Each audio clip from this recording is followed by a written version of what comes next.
ఉంటాడని చెప్పినాడు కాబట్టి ఇప్పుడైనా అందరూ కలిసికట్టుగా ఉండి ఆ జగన్మోహన్ రెడ్డి గారు ఎవరిని ఆశీర్వదించి మన నియోజకవర్గానికి పోటీ చేయమని పంపించిన వారి యొక్క గెలుపు కోసం అందరూ ఇప్పటికైనా కలిసి కష్టపడి కృషి చేయండి.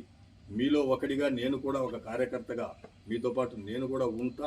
ఇప్పటికైనా కూడా మీరు ఇది చేయకపోతే ఆయన బొమ్మతో మనం గెలిచి ఆయన బొమ్మ ద్వారా మనం అధికారాన్ని అనుభవిస్తూ ప్రజల సమస్యలు తీరుస్తూ ముందుకు పోతున్న దానికి కూడా విలువ ఉండదు.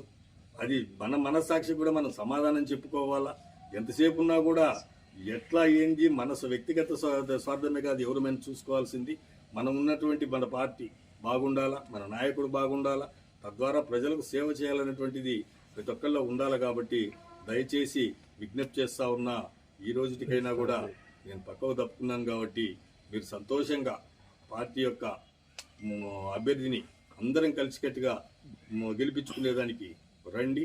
నేను కూడా ఒక కార్యకర్తగా ఉంటానని కూడా పదే పదే మీకు విజ్ఞప్తి చేస్తా ఉన్నా. అలాగే జిల్లా పెద్దలను కూడా కోరుతా ఉన్నా, మీరు మేము మనందరం కూడా ఈరోజు ప్రజలకు ఏదైనా సర్వీస్ చేస్తున్నాము, గౌరవం పొందుతున్నామంటే పార్టీ ఉంది కాబట్టి ఆ పార్టీలో ఉన్న ప్రతి ఒక్కళ్ళు మన కుటుంబ సభ్యులే. ప్రతి ఒక్కళ్ళు మన కుటుంబ సభ్యులు అయినప్పటికీ కూడా మీరెందుకు గాను నన్ను ఇంత చిన్న చూపు చూసి కనీసము నా ఆవేదన కూడా మీరు పట్టించుకోలేకపోయినారో నాకు మాత్రం కొద్దిగా బాధాకరంగానే ఉంది.